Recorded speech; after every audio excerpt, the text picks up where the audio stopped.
నమస్కారం, వార్తలకు స్వాగతం. ముందుగా ముఖ్యాంశాలు. డిప్యూటీ సీఎం బట్టి విక్రమార్క ప్రెస్ మీట్, పలు అంశాలపై వివరణ.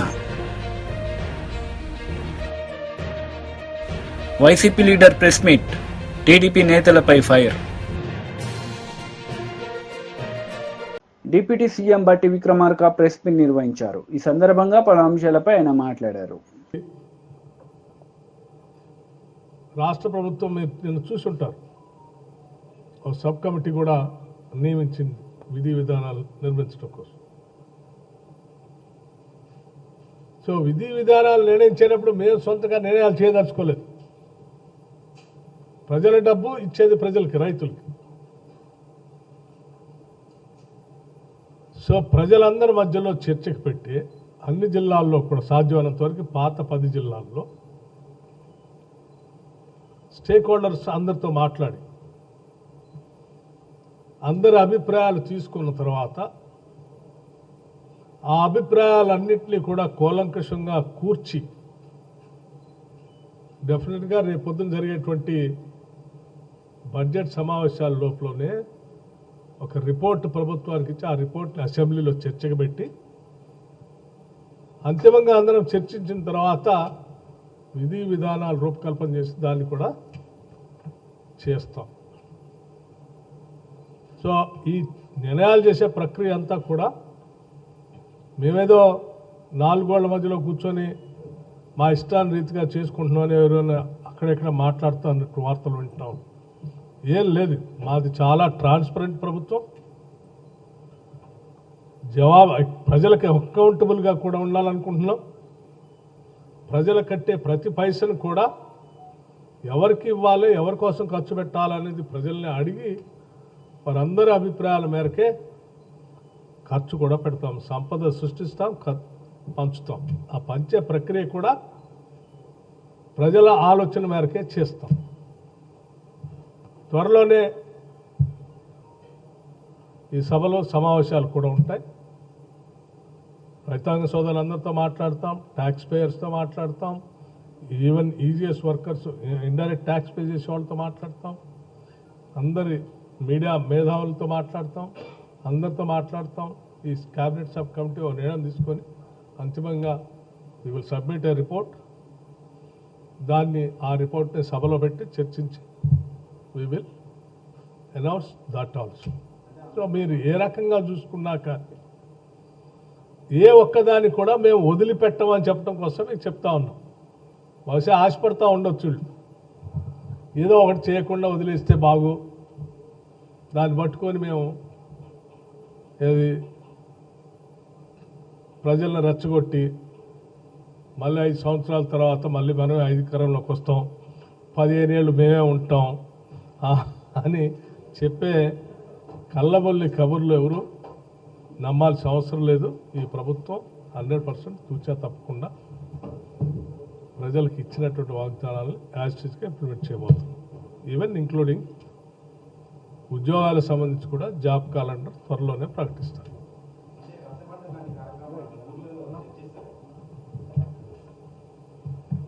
పాత 10 జిల్లాలకు సంబంధించి అనుకుంటున్నాం.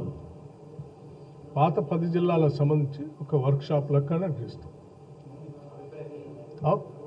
అందరినీ మాట్లాడటానికి అవకాశం. ఫైనల్గా ప్రజలే అందరు ఇచ్చిన ఇన్పుట్స్ ప్రకారం చేస్తాం.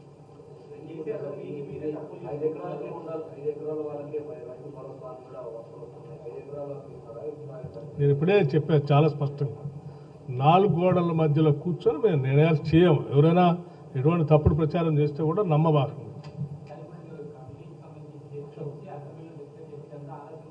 ఎందుకు ఆలస్యం అవుతుందంటే ఈ నెలలోనే ఇవన్నీ కూడా ఈ నెలలోనే అవుతాయి కదా బడ్జెట్ సమావేశాలు.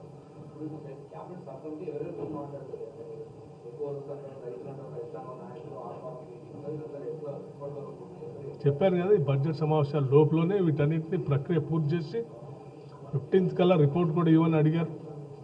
15th లోపల రిపోర్ట్ సబ్మిట్ కూడా చేస్తాం.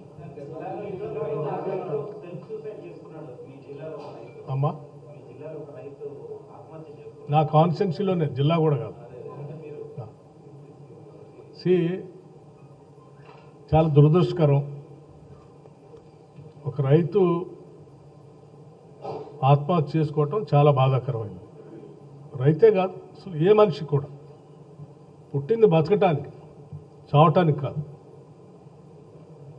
బతకడానికి కావాల్సినటువంటి మార్గాలన్నీ ఎత్తుకొని మనం ముందుకు పోవాలి తప్ప ఎవరు కూడా ఇటువంటి ఆత్మహత్యలు చేసుకోవటం అనేది కరెక్ట్ కాదని ప్రగాఢంగా ఈ ప్రభుత్వం నమ్ముతుంది. అదే చెప్తా ఉంది. సరే, ఎవరు ప్రోత్సహించారు, ఎందుకు జరిగింది, ఎవరున్నారు దీని వెనుక అనేది చాలా స్పష్టంగా లోతుగా స్టడీ చేసి రిపోర్ట్ సబ్మిట్ చేయటమే కాదు, అలా ఎటువంటి ఎవరైనా ఉంటే కఠినంగా చట్ట ప్రకారం కఠినంగా చర్యలు తీసుకోవాలని కూడా ఎప్పటికే ప్రభుత్వ పరంగా ఆదేశాలు ఇచ్చాం. ఎవరున్నా ఎవరిని ఉపేక్షించేది లేదు, వదిలిపెట్టేది కూడా లేదు.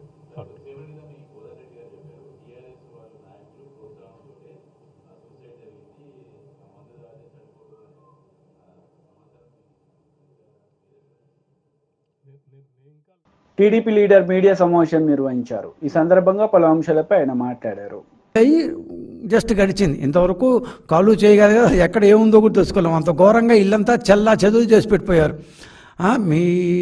మీరేమన్నా ఇంటిని బాగా మాకు అప్పగించిపోయి ఉంటే పక్క రోజు నుంచి ఇచ్చే ఉండొచ్చు.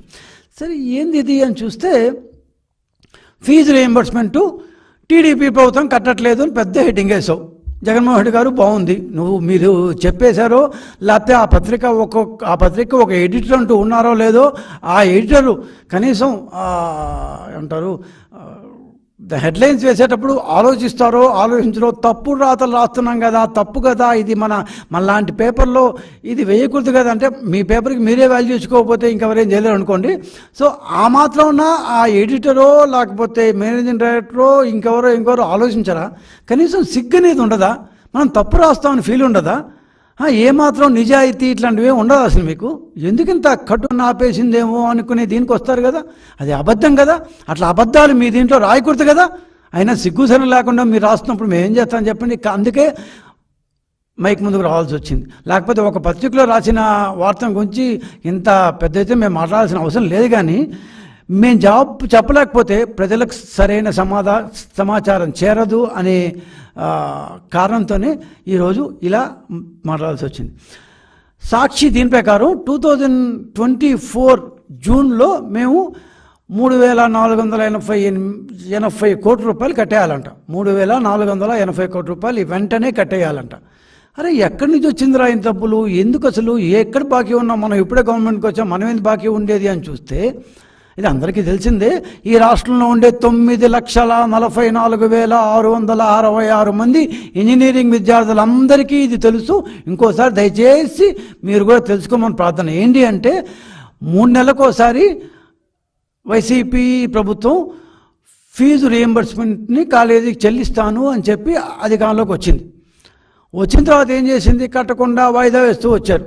సరే, లాస్ట్ ఇయర్ ఇప్పుడు ఈ బాకీల సంగతి తీసుకుంటే క్రితం సంవత్సరం అంటే 2023 జూన్లో ప్రారంభమైన విద్యా సంవత్సరానికి గాను కేవలం ఒక్క వాయిదా అంటే ఒక్క త్రైమాసికానికి మాత్రమే డబ్బులు రిలీజ్ చేసింది. అది కూడా ఎప్పుడు రిలీజ్ చేసింది? 2024 మార్చిలో రిలీజ్ చేసింది. 2023 జూన్లో కట్టాల్సిన వాయిదాన్ని 2024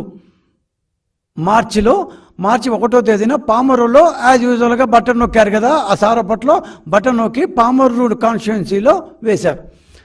కానీ కనీసం ఒక్క వాయిదాన వచ్చిందా? రాలేదు. అబద్ధాలు చెప్పారు, వేసేసాను అని అబద్ధాలు చెప్పారు. ఒక్కరికి కూడా రాలే. వాళ్ళకి వచ్చింది అని వీళ్ళకి వచ్చింది అని వాళ్ళు అనుకుంటున్నా కానీ 2 నెలలు గడిచిపోయింది, ఎన్నికలు వచ్చింది. సరే, మరి సంవత్సరం అంతా ఎందుకు వేయలేదు? 2023 జూన్లో విద్యా సంవత్సరం ప్రారంభం అయితే 2024లో నువ్వు ఫస్ట్ ఇన్స్టాల్మెంట్ 24 మార్చి 1వ తేదీన ఫస్ట్ ఇన్స్టాల్మెంట్ ఎందుకు వేసావు అంటే ఈ దాదాపు 9-10 నెలల పాటు ఒక్క వాయిదా కూడా ఒక్క ఇన్స్టాల్మెంట్ కూడా కట్టకుండా ఎందుకు ఉన్నావు జగన్మోహన్ రెడ్డి గారు? వచ్చిన డబ్బులంతా ఏం చేసావు? సరే, ఏం చేసావు లెక్కలు తీస్తున్నావు అనుకో. సరే, చేశావు, అబద్ధాలు చెప్పావు, ఓడిపోయారు, చెంపదెబ్బ కొట్టారు, 11 సీట్లు ఇచ్చారు. అన్నీ చేసిన తర్వాత కూడా కరెక్ట్గా నెల కాకముందే 20 రోజులకే మేమేదో ఇవ్వలేదంటూ పిల్లలపై పిడుగు అంటూ అసలు మీకు ఏమాత్రం ఉన్న నిజాయితీ ఉంది? అసలు సంవత్సరం పాటు బకాయి పెట్టిపోయింది. వైసీపీ లీడర్ పోతిన మహేష్ మీడియా సమావేశం నిర్వహించారు. ఈ సందర్భంగా పలు అంశాలపై ఆయన మాట్లాడారు. కొట్టి చంపడం అయితేనేమి, కొట్టడం అయితేనేమి, వ్యక్తిగత దూషణలు అయితేనేమి, అదేవిధంగా ప్రభుత్వ ఆస్తులు అయితేనేమి, ప్రైవేట్ ఆస్తులు అయితేనేమి, చంద్రబాబు నాయుడు గారు ప్రమాణ స్వీకారం చేసే 12వ తారీఖు దాకా మీకు సమయం ఉంది, మీ ఇష్టానుసారం అన్నట్టుగా చేయండి అన్నట్టుగా టీడీపీ నాయకుల డైరెక్షన్లో ఆ పార్టీ కార్యకర్తలు, ఆ పార్టీ నాయకులు చేసిన అరాచకాలు 1, 2 కాదు. రాష్ట్ర దేశ చరిత్రలో ఏ రాష్ట్రంలో కూడా జరగనన్ని ఈ రాష్ట్రంలో జరిగాయి. గత 5 సంవత్సరాలు జగన్మోహన్ రెడ్డి గారు పాలన చేశారు. ఎక్కడన్నా ఇబ్బంది కలిగితే జగన్మోహన్ రెడ్డి గారే డైరెక్ట్గా పిలిచి వార్నింగ్ లాగా మాట్లాడేవాళ్ళు. అలాంటి పరిస్థితి నుంచి సాక్షాత్తు పార్టీ అధ్యక్షులు, పార్టీ నాయకులు, పక్కన ఉన్న లోకేష్ గారు వీళ్ళందరూ కూడా మీ ఇష్టానుసారం మీరు చెయ్యండి అని చెప్పిన విధానం మనందరం కూడా కొంచెం ఆశ్చర్యానికి లోనైనప్పటికీ ప్రజలందరూ అవకాశం దేనికి ఇచ్చారయ్యా అంటే, మేము ప్రతిపక్షాల పైన అంటే వాళ్ళ పైన కక్ష తీర్చుకోవడానికి మాకు ఛాన్స్ వచ్చింది, ప్రజలకు మేలు చేయడానికి కాదు అన్న భావం ఏర్పడిపోయింది వాళ్ళకి. ప్రజలు ఓటేశారంటే ఏమి చూసి ఓటేశారు? రకరకాలుగా జనాలు చెప్పుకుంటున్నారు ఈవీఎంలని ఏదేదని. అలా కాకపోయినప్పటికీ ప్రజలే ఓటేశారు అనుకున్నప్పటికీ కూడా మరి ప్రజలు ఎందుకు ఓటేశారు, ఎందుకు ఎన్నుకున్నారు మిమ్మల్ని? ఇదే ద్వారానైతే పోతే వైఎస్ఆర్సీపీ ఏమీ చేయకపోయినా తప్పుడు ప్రచారాలు చేసి అది చేసింది ఇది చేసిందని చేసి తద్వారా కొంత లబ్ధి పొంది ఇంతకంటే బెస్ట్ పాలన ఇస్తాం, ఇంతకంటే మరి బ్రహ్మాండమైన అవకాశాలు కల్పిస్తామని చెప్పి నిరుద్యోగులకు, అవ్వాతాతలకి రకరకాల ఆశలు పెట్టారు. ఇలాంటి తరుణంలో మీకు ఇచ్చిన అవకాశాన్ని ఉపయోగించుకొని రాష్ట్ర ప్రజలకు మేలు చేస్తారేమని చెప్పి రాష్ట్ర ప్రజలందరూ ఎదురు చూస్తా ఉన్నారు. ఎవరికి ఓట్లేసినా ఓ 5%, 4%, 6% ఇలాంటి వాళ్ళు నోటర్లుగా అంటే ఎవరు మేలు చేస్తే వాళ్ళకు ఓట్లేసే వాళ్ళ వల్లనే ఈ రాష్ట్రంలో రాజకీయ పరిణామాలు మారుతూ ఉంటాయి. మాకు కూడా అదే జరిగింది. ఒక 5-6% ఓటింగ్ మారితే అధికారం మా చేతిలో ఉండేది. 5-6% ఓటింగ్ మారి మీకు అవకాశం వచ్చిందంటే ఆ నోటర్లుగా ఉన్న పీపుల్ మిమ్మల్ని కోరుకున్నారు, మీకు అవకాశం ఇచ్చారని చెప్పి మీరు భావించాలా. ఇవాళ మీడియా పనిచేస్తా ఉంది, సోషల్ మీడియా ఉంది. ఎక్కడ ఏం జరిగినా మరి కనువిప్పు జరిగే విధంగా చూపిస్తా ఉన్నారు. కానీ మీకు అవేమీ పట్టదన్నట్టు, మాకు సంబంధం లేదన్నట్టు, కళ్ళకు గంతలు కట్టుకున్నట్టుగా మూకుమ్మడ దాడి. ఇవాళ తిరువూరులో ఎంపీపీ ఇల్లు, వాళ్ళకి అన్ని పర్మిషన్లు ఉన్నాయని చెప్పుకుంటా ఉన్నారు. సరే, ఉన్నా లేకున్నా అధికారులు చేయాల్సిన పనులు ఎమ్మెల్యేలు చేయడం ఎంతవరకు కరెక్టో ఆలోచించాలని అవసరం ఉంది.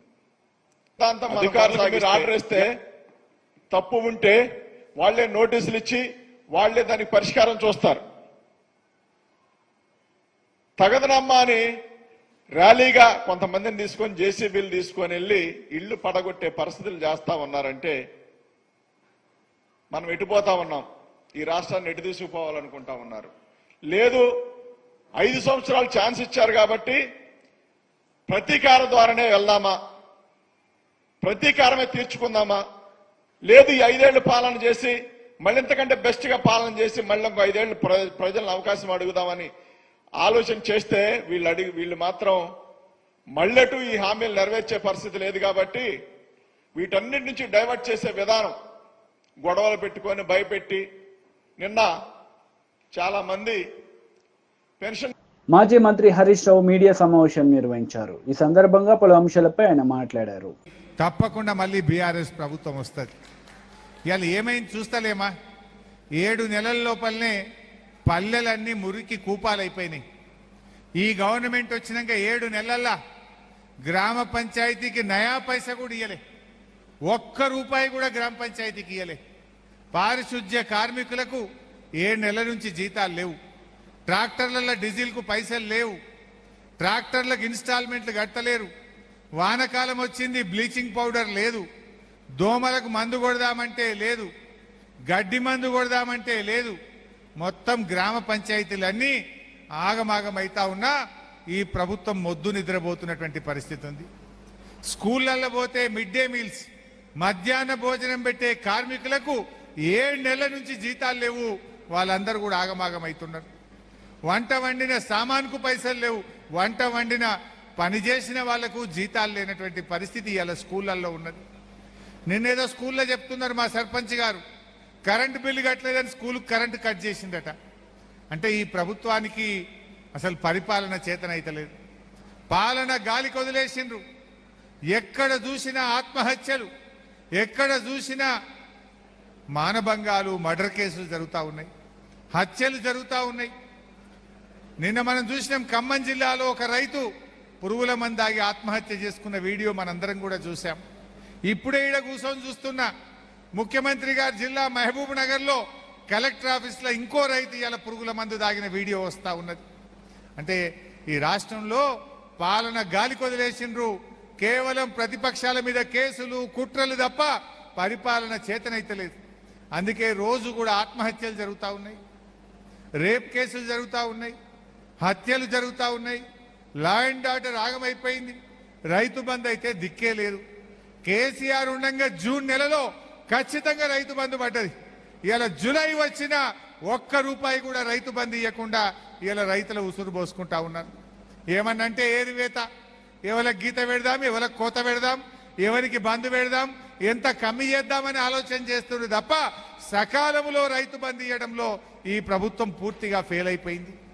పాపం అవ్వా తాతలకు ఆ 2000 పింఛన్ కూడా వస్తలేదు. కేసీఆర్ ఉండగా 200 పెన్షన్ 2000 చేస్తా అంటే బరాబర్ 2000 చేసి ఇచ్చిండు మన కేసీఆర్. వీళ్ళు 4000 చేస్తామన్నారు. ఇంటికి 2 పింఛన్లు ఇస్తామన్నారు. అవ్వకిత్తం, తాతకిత్తామన్నారు. ఇంట్లో కొడుకు ఉద్యోగం చేసినా ఇస్తామన్నారు. 4000 ఇస్తామన్నారు. 4000 ఎటుపోయినాయో, ఇంటికి 2 పింఛన్లు అడిగిపోయినాయో, కొడుకు నౌకరుంటే పింఛన్ అడిగిపోయిందో కానీ ఇచ్చే 2000 కూడా వస్తలేవు. 2 నెలల పింఛన్ బాకీ పడ్డారు. మే నెల పెన్షన్ రాలే, జూన్ నెల పెన్షన్ రాలే, 2 నెలల పెన్షన్ బాకీ పడ్డారు. ఏప్రిల్ నెల పెన్షన్ మొన్న ఇచ్చిర్రు, జూన్ 25 తారీఖు ఇచ్చారు. అది ఏప్రిల్ది. మే బాకీ, జూన్ బాకీ. అంటే పక్కన ఆయనేమో ఆంధ్రప్రదేశ్లో 4000 ఇచ్చిండ్రు, ఈయన 4000 ఎడవైనాయి. బాండ్ పేపర్ల మీద రాసి ఇచ్చిర్రు. 100 రోజుల్లో 4000 పింఛన్ ఇస్తామన్నారు. 4000 దిక్కు లేదు, ఇంటికి 2 పింఛన్లు దిక్కు లేవు, నౌకరున్నోళ్ళకి పింఛన్ లేదు, ఇచ్చే 2000 కూడా ఇయ్యని పరిస్థితి ఏర్పడ్డది. పింఛన్లు రావు, కరెంటు సరిగా రాదు, స్కూళ్ళల్లో కరెంటు కట్ అయిపోయింది, మధ్యాహ్న భోజనం వాళ్ళకి జీతాలు లేవు, పారిశుద్ధ్య కార్మికులకు జీతాలు లేవు, ఊర్లలో చెత్తెత్తుడు బంద్ అయిపోయిన పరిస్థితి ఉన్నది. రైతు బంధు రాదు, కళ్యాణ లక్ష్మి చెక్కులు 7 నెలల కళ్యాణ లక్ష్మి చెక్కులు వస్తలేవు.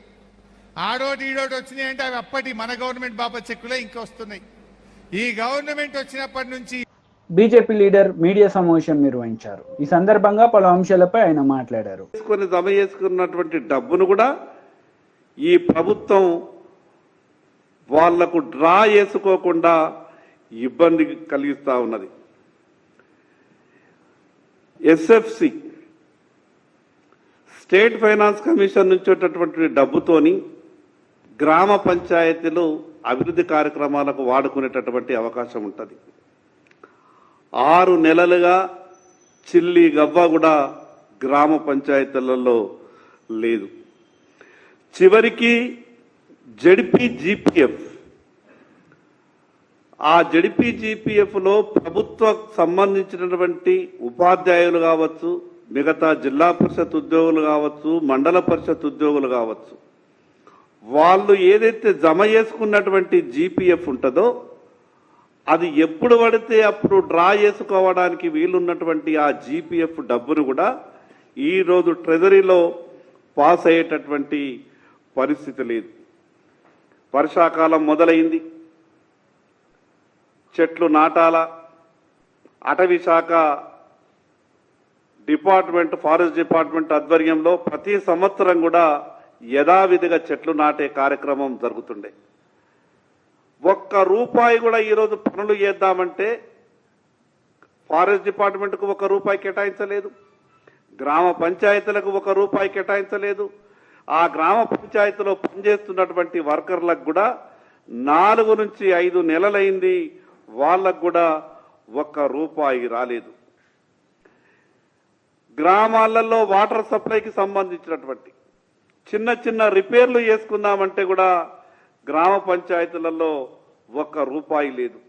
ఇంకా ఘోరం ఏంటంటే కేంద్ర ప్రభుత్వం ఇచ్చినటువంటి 498 కోట్ల రూపాయలను ఈ రాష్ట్ర ప్రభుత్వం వాడుకున్నది గ్రామ పంచాయతీలకు ఇంకా ఇస్తలేదు.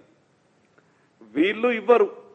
కేంద్ర ప్రభుత్వం ఇచ్చే డబ్బునైనా కనీసం సరైనటువంటి సమయంలో గ్రామ పంచాయతీ ఖాతాలలో జమ చేస్తే ఆ గ్రామ పంచాయతీలు కనీసం అవసరాలు తీర్చుకునేటటువంటి అవకాశం ఉన్నది.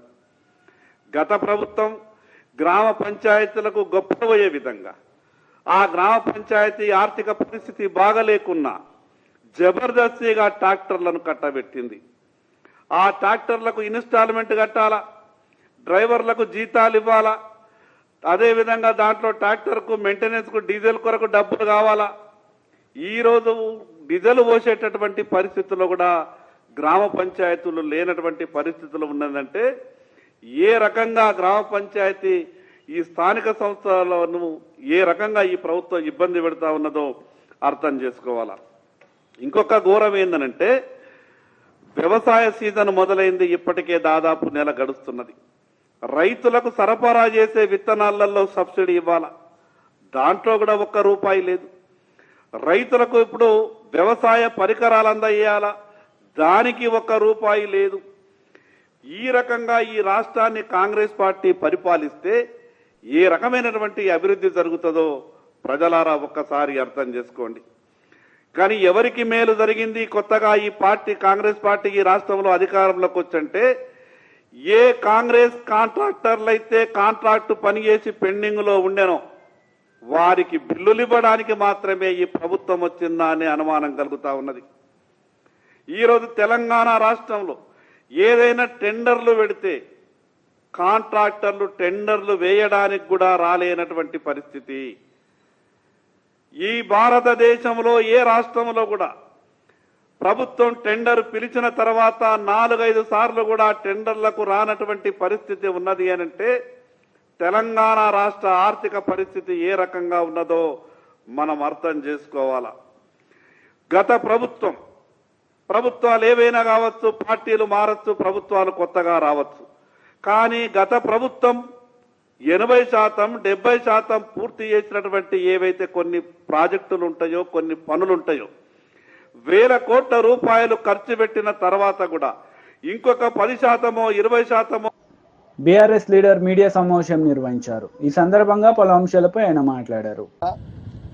స్కూల్లో వాళ్ళకి బుక్స్ ఇచ్చిండ్రా, స్కూల్లో బట్టలు ఇచ్చిండ్రా, భోజనాలు మంచిగా పెడుతున్నారా, క్లాస్ రూమ్లు నీట్గా పెడుతున్నారా లేదా అని నేను ఎంఈఓలతో రివ్యూ మీటింగ్ పెట్టుకుంటే డిఈఓ గారు అసలు ఎమ్మెల్యే గారు రివ్యూ మీటింగ్ పెడితే మీరు ఎట్లా అటెండ్ అవుతారని నోటీస్ ఇవ్వడం ఎంఈఓలకి ఎంత బాధాకరం అని చెప్పి సందర్భంగా తెలియజేస్తా ఉన్నారు.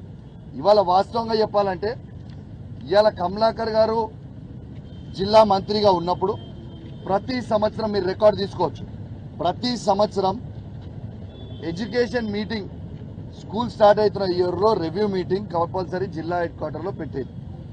అట్లాంటిది ఇక్కడ మంత్రి గారు, అది ఉత్తమ్ కుమార్ రెడ్డి గారు కావచ్చు, పొన్నం ప్రభాకర్ గారు కావచ్చు, శ్రీధర్ బాబు గారు కావచ్చు, జిల్లాలో వాళ్ళు వచ్చి రివ్యూ మీటింగ్ పెట్టకుండా ఇలా ప్రజల సమస్యలు, పిల్లల భవిష్యత్తు గాలికి వదిలేసి వాళ్ళు వదిలేసినప్పటికీ మేము హుజరాబాద్ నియోజకవర్గంలో ఒక బాధ్యత కలిగిన ఎమ్మెల్యేగా నేను రివ్యూ మీటింగ్ పెట్టి నేను ఆ పిల్లల సమస్య తెలుసుకుంటే దానికి నోటీస్ పంపడం ఎంతవరకు సమంజసమని నిన్న నేను జెడ్పీ మీటింగ్లో నేను అడిగితే సమాధానం చెప్పలేని పరిస్థితిలో కలెక్టర్ గారు, డిఈఓ గారు ఉండి నిన్న పారిపోయింది. జెడ్పీ వాళ్ళ నుంచి అధికారులు మీ అందరి సాక్షిగా వాళ్ళు పారిపోయారు. నేను అధికారులను అడుగుతా ఉన్నా, ఇలా మీరు సమాధానం చెప్పే పరిస్థితిలో మీరు లేకపోతే ఎందుకు అట్లాంటి తప్పుడు పనులు చేస్తున్నారని నేను అడుగుతున్నాను. అది వాళ్ళ పని తప్పు అని మీకు తెలిసే మీ దగ్గర సమాధానం లేకనే మీరు వెళ్ళిపోయారు కదా. అట్లాంటి పరిస్థితి మీరు ఎందుకు తెచ్చుకుంటున్నారు? ఇలా ప్రభుత్వము ఇలా వాళ్ళు ఉండొచ్చు, రేపు మేము రావచ్చు, కానీ లీగల్గా ఎట్లుంటే మీరు అట్లా చేయాలి. కానీ మీరు సమాధానం చెప్పలేని పరిస్థితిలో మీరు అధికారులు తెచ్చుకుంటున్నారు అంటే మీరు ఏం చేస్తున్నారు ఒకసారి మీ మనస్సాక్షికి మీరు ఎట్లా చేస్తున్నారు, మీరు ఏం చేస్తున్నారు అనేది మీ మనస్సాక్షికి మీరు ఆలోచన చేసుకోండి. ఇవాళ ఒక జిల్లా పరిషత్ సిఓ గారు, దాని అధ్యక్షన జెడ్పీ చైర్మన్ గారు ఉంటారు. అసలు జెడ్పీ చైర్మన్ గారి అప్రూవల్ లేకుండా ఇలా వచ్చి కంప్లైంట్ ఇచ్చే రైటే సిఓ గారికి లేదు. ఇది రాజ్యాంగం కల్పించింది. ఇలా రాజ్యాంగం నాకు ఏం కల్పించింది? ఒక శాసన సభ్యునిగా నా గలం ఎత్తుకోనికే ఇలా జెడ్పీ ఆఫీస్లో కావచ్చు, అసెంబ్లీలో కావచ్చు, ఇలా ఎత్తుకునే అవకాశం నాకు ఉన్నది. దాన్ని మీరు తుంగలకి ఎట్లా దొక్కుతారో అని నేను అడుగుతా ఉన్నాను. ఇలా నిన్న మీరు అందరు మీడియా ఉన్నారు, నిన్న నేను చేసిన తప్పేంటిది?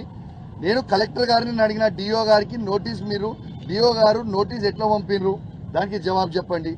హుజరాబాద్ నియోజకవర్గంలో దళిత బంధు 2వ విడతని ఎందుకు ఆపుతున్నారు దానికి జవాబు చెప్పండి.